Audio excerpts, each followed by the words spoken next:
નમસ્કાર વિદ્યાર્થી મિત્રો, આપણી ચેનલમાં તમારું સ્વાગત છે। તો ધોરણ 10ના વિદ્યાર્થીઓ જે માર્ચ 2024માં એક્ઝામ આપી હોય એવા વિદ્યાર્થીઓ માટે આ અખબાર યાદી આવેલી છે ગુજરાત બોર્ડ ગાંધીનગર તરફથી। તો વિદ્યાર્થી મિત્રો, આ અખબાર યાદીમાં જણાવેલું છે કે જે વિદ્યાર્થીઓ ધોરણ 10માં અભ્યાસ કરતા હોય, જેણે માર્ચ 2024ની એક્ઝામ આપી છે, એવા વિદ્યાર્થીઓ 1 અથવા 2 અથવા તો 3 વિષયમાં અનુત્તીર્ણ એટલે કે નાપાસ હોય તો એવા વિદ્યાર્થીઓ બીજી વાર એક્ઝામ આપી શકે છે, જેને આપણે પૂરક પરીક્ષા કહીએ છીએ। જે વિદ્યાર્થીઓ પૂરક પરીક્ષા આપવા ઈચ્છતા હોય એવા વિદ્યાર્થીઓ જે 10મા ધોરણમાં છે એવા વિદ્યાર્થીઓ 1, 2 અથવા તો 3 વિષયમાં નાપાસ છે એવા પૂરક પરીક્ષાનું ફોર્મ ભરી અને પૂરક પરીક્ષા આપી શકે છે।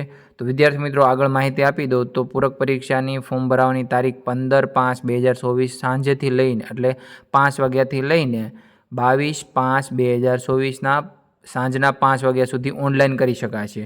એટલે વિદ્યાર્થી મિત્રો, આ ઓનલાઈન કરી શકાશે, ફોર્મ ભરી શકાશે, પણ તમારે જાતે નથી ભરવાનું, તમારે સ્કૂલમાંથી ફોર્મ ભરી દેવામાં આવે છે, એ સ્કૂલમાંથી તમને ફોર્મ ભરી દેશે। હવે પૂરક પરીક્ષા 2024 માટે આવેદન શાળા દ્વારા બોર્ડની વેબસાઇટ www.jseb.org પર અથવા તો SSC પૂરક reg.jseb.org પર ઓનલાઈન કરવાનું રહેશે। આ આવેદન કરવાની પ્રક્રિયા તથા ફી ભરવાની પ્રક્રિયા શાળા દ્વારા ફક્ત ઓનલાઈન માધ્યમથી જ કરવાની રહેશે। આવેદન રૂબરૂ કે ટપાલ દ્વારા સ્વીકારવાની પદ્ધતિ અમલમાં નથી, જેથી વિદ્યાર્થીઓની યાદી બોર્ડને મોકલવાની રહેતી નથી। એટલે વિદ્યાર્થી મિત્રો, આ જે છે એ શાળાઓ માટે છે કે શાળાની આ વેબસાઇટ ઉપર આપેલી છે, આમાં એમાંથી ફોર્મ ભરવાનું છે અને જે ફોર્મ ભરે છે એટલે કે જે વિદ્યાર્થીઓના ફોર્મ ભરે છે એની યાદી એ બોર્ડને મોકલવાની જરૂર નથી રહેતી, કેમ કે ઓનલાઈન ફોર્મ ભરે છે એટલે બોર્ડને આપોઆપ એની માહિતી મળી જતી હોય છે। અહીં આપણે નીચે જોઈએ તો ખાસ નોંધ કરીને લખેલું છે, જે વિદ્યાર્થીઓ માર્ચ 2024માં પરીક્ષામાં 1 અથવા 2 અથવા તો 3 વિષયમાં નાપાસ થયા હોય અને 1 અથવા 2 અથવા 3 વિષયમાં જો સ્ટાન્ડર્ડ ગણિતનો સમાવેશ થતો હોય તો એવા ઉમેદવારો ઓનલાઈન આવેદન ભરવાની પ્રક્રિયા દરમિયાન ગણિતનો વિષય પસંદગી બદલી શકે છે। એટલે કે સ્ટાન્ડર્ડ ગણિતમાંથી અનુત્તીર્ણ એટલે નાપાસ થયા હોય એવા ઉમેદવારો સ્ટાન્ડર્ડ ગણિતના બદલે બેઝિક ગણિતનો વિકલ્પ પણ બદલી શકે છે। એટલે જે વિદ્યાર્થીઓને સ્ટાન્ડર્ડ ગણિત છે એવા વિદ્યાર્થીઓ ગણિતમાં નાપાસ થયા છે તો એને હવે બેઝિક ગણિત રાખવું હોય તો બેઝિક ગણિત રાખી શકે છે, એટલે એને જે વિષય બદલવો હોય ગણિતનો તો એ બદલી શકે છે।